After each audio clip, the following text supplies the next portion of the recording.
আমরা থাইল্যান্ডের বৌদ্ধ ঋষি সন্ন্যাসীদের বিভিন্ন পোশ্চার বা এক্সারসাইজ দেখছিলাম বিগত ভিডিওগুলোতে।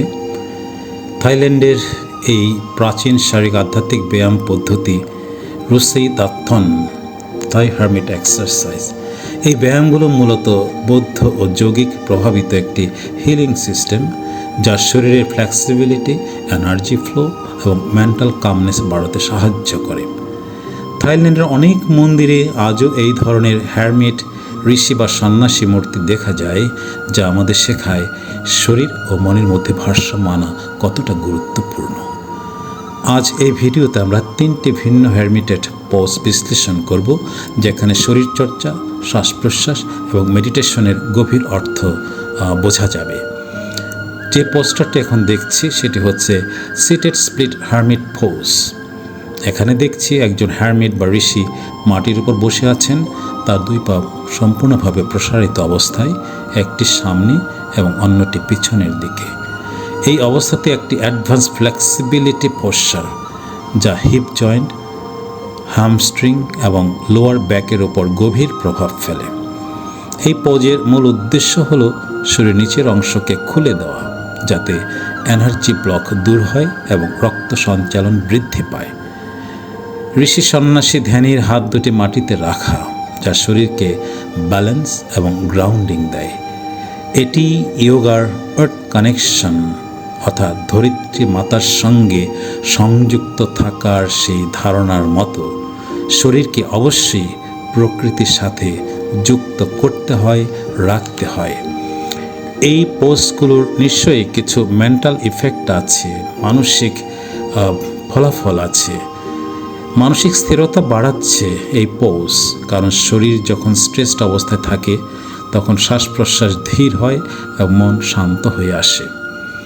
আধুনিক ব্যাখ্যায় বলা হচ্ছে, আজকের যে ইয়োগা থেরাপিতে একটি ডিপ হিপ ওপেনারের স্পাইনাল অ্যালাইনমেন্ট পোশ্চার আছে, সেখানেও এই পোশ্চারটি ব্যবহৃত হচ্ছে এবং হতে পারে।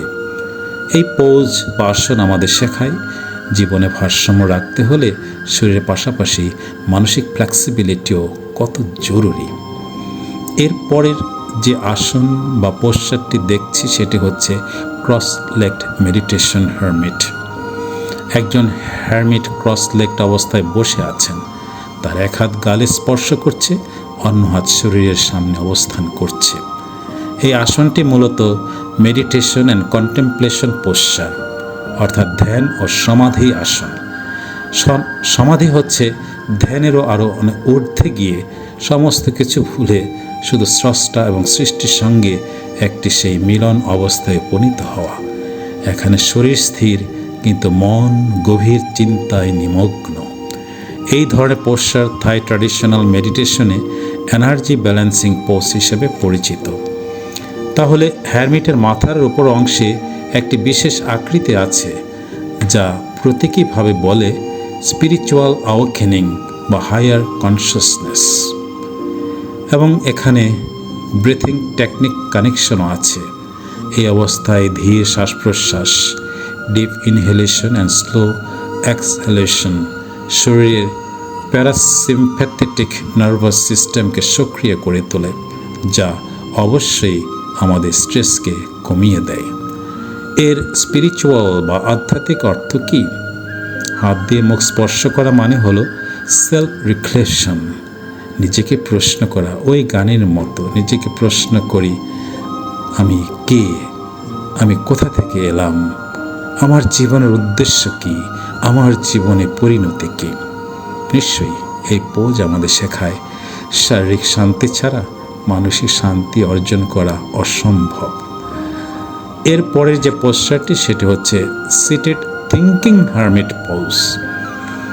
এখানে দেখছি একজন হ্যারমিট হাঁটু ভাঁজ করে বসে আছেন, এক হাত থিতুনিতে রাখা, যেন তিনি গভীর চিন্তায় আছেন। এটি একটি ক্লাসিক থিঙ্কিং পোশ্চার বা কন্টেমপ্লেটিভ হার্মিট পোজ। এই পোজ মূলত নেক, স্পাইন এবং হিপ মাসলকে রিল্যাক্সড অবস্থায় রাখে, কিন্তু একই সাথে মাইন্ড বা মনকে অ্যাক্টিভ অবজারভেশন স্টেটে রাখে। এর কিন্তু সাইকোলজিক্যাল ইফেক্টও আছে। এটি প্রবলেম সলভিং মাইন্ডসেট উন্নত করে, অনেকটা মেডিটেশন ইন অ্যাকশনের মতো, যেখানে শরীর শান্ত কিন্তু মন বিশ্লেষণ করছে। সিম্বলিজম কি বা প্রতীকী কী আছে এখানে? এই ভাস্কর্য আমাদের বলে সঠিক সিদ্ধান্ত নিতে হলে প্রথমে থামতে হবে, চিন্তা করতে হবে, তারপরে সিদ্ধান্ত নিয়ে কাজ করতে হবে।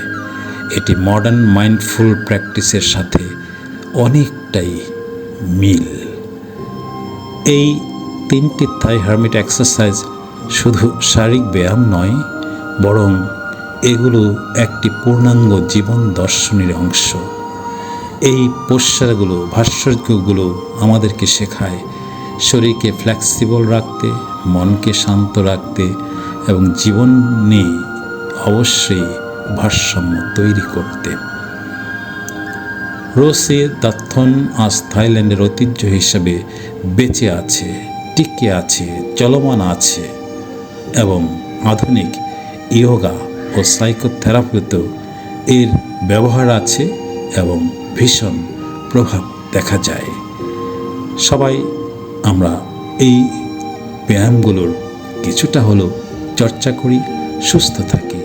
সবাই ভালো থাকবেন, সুস্থ থাকবেন।